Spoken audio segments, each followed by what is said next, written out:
तिवारी जी, कहा यह जाता है कि जब टॉप लीडरशिप का खात्मा हो जाए तो पूरी फोर्स का मोरल डाउन हो जाता है, हौसले पस्त हो जाते हैं। क्या जिस तरह का एक तरह से वादा अपने लोगों से किया था इजराइल ने कि हमास का हम जड़ से खात्मा कर देंगे, वो अब मुमकिन नजर आ रहा है क्या?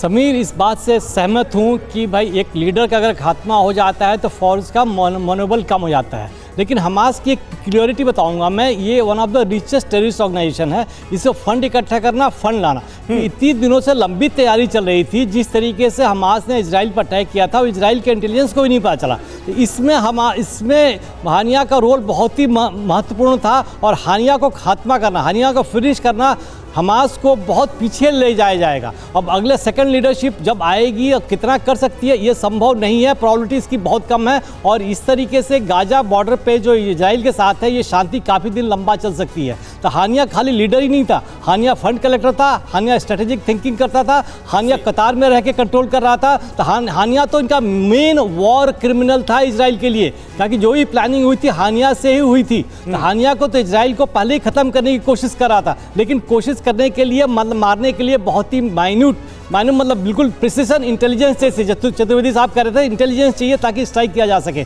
तो इसमें हमास को तो बिल्कुल ही बैक फुट में लेके आ गए हैं। और हमास कितना आगे चलेगा यह संभव नहीं, ये कहना तो काफ़ी पॉसिबल है कि ज़्यादा पीछे नहीं कर सकते। तो इजराइल के लिए एक महत्वपूर्ण मतलब कदम है और बहुत बड़ी सफलता है हमास को कमजोर करने के लिए, हानिया को खत्म करके। अब सेकंड लीडरशिप और थर्ड लीडरशिप, और यही वजह है तिवारी सर कि इसके बाद हमास की तरफ से ताबड़तोड़ जो हिजबुल्लाह के साथ है वो बात की जा रही कि आगे जवाब क्या दिया जाएगा इस्माइल हानिया की मौत को लेकर। इस बीच एक और बड़ी खबर का हम सर रुख कर रहे हैं। जो बाइडेन को हालात की जानकारी दे दी गई, अमेरिकी राष्ट्रपति को बता दिया गया है कि इस वक्त क्या हालात बनते नजर आ रहे हैं। आधी रात को जो बाइडेन को ब्रीफ किया गया इस्माइल हानिया की मौत के बाद, मिडिल ईस्ट के हालात की जानकारी जो बाइडेन को दी गई है। इस वक्त यूएस में करीब रात के 1 बज रहे हैं, लेकिन हलचल बहुत ज्यादा है अमेरिका के अंदर और इसके बारे में बात भी करेंगे। देखिए हमारे साथ पूर्णिमा नाथ इस वक्त खुद अमेरिका से जुड़ी हुई, उनसे हम बात करेंगे कि अमेरिका में इस वक्त कैसी हलचल। लेकिन इससे पहले एक बड़ी खबर समीर।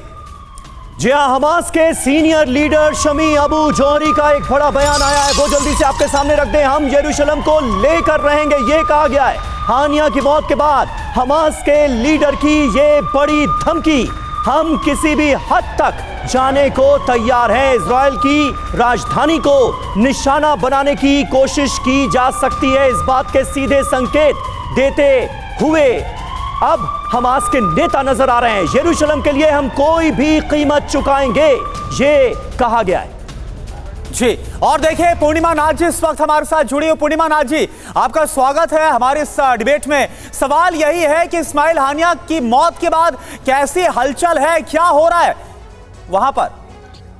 नमस्ते so much Sameer. The problem is that radical Islamic terrorism जो है अमेरिका को थोड़ा सा सीरियसली लेना पड़ेगा। हमारे कंट्री में जो कुछ दिनों से हम लोग देख रहे हैं, अमेरिका का फ्लैग निकाल के पैलेस्टाइन का फ्लैग यहाँ पे रेज किया गया था और हर जगह में मतलब मेजर वायलेंस, टेरर का एक संकेत हमें मिल रहा है।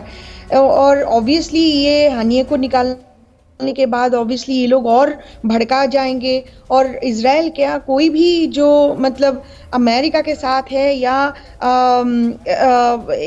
पैलेस्टाइन के अगेंस्ट बोल रहे, उनके अगेंस्ट भी खतरा है।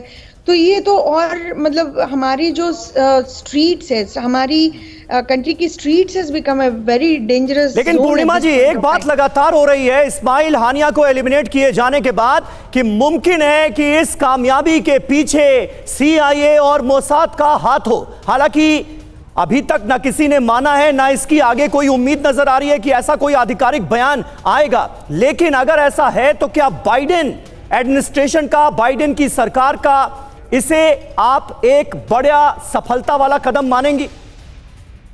देखिए अभी तो कोई इन्फॉर्मेशन मेरे पास तो आया नहीं, मैंने देखा कुछ नहीं। अगर ऐसा है देखा जाएगा उनका भाषण क्या है। अब तक तो जो सिचुएशन ऐसा रहा है कि बाइडेन की कोई भी रिपोर्ट और कोई भी भाषण कोई ट्रस्टवर्दी था नहीं मेरे लिए. So will see exactly what happens, but at the end of the day अगर CIA का हाथ है या कि बाइडेन के एडमिनिस्ट्रेशन का कोई हाथ भी है तो बाइडेन के लिए और डेमोक्रेट पार्टी के लिए भी मुश्किल हो जाएगी. आपको पता है कि यहाँ पे जो पैलेस्टाइन सपोर्टर्स है actually they had given ultimatum to the Democrat Party कि इजराइल के साथ है, इजराइल को वेपन्स दे रहे हैं, उनको भी सपोर्ट कर रहे हैं, एक्सेट्रा एक्सेट्रा. और उनसे मतलब चेंज करने के लिए, नैरेटिव चेंज करने के लिए इनका सिर्फ एक दो इश्यूज में बात होती रहती है, women's right, abortions and etcetera like that. वो हटाने ठीक है, आप डोनाल्ड ट्रंप की समर्थक हैं, इसीलिए मैंने आपसे ये सवाल पूछा कि डोनाल्ड ट्रंप के समर्थकों के विचार क्या हैं, क्योंकि लगातार ये बात हो रही है करुणा की भाई ये CIA की बड़ी कामयाबी है, मोसाद की बड़ी कामयाबी है, अमेरिका में चुनाव चल रहे हैं तो वहां पर इसे अपनी तरह से पेश करने की कोशिश भी हो. और बिल्कुल, और देखिए हमने देखा कि पूर्णिमानाथ की तरफ से भी कहा जा रहा है कि अगर वो एक्सेप्ट करते हैं तो पॉलिटिकली उनके लिए मुश्किलें भी खड़ी हो सकती है.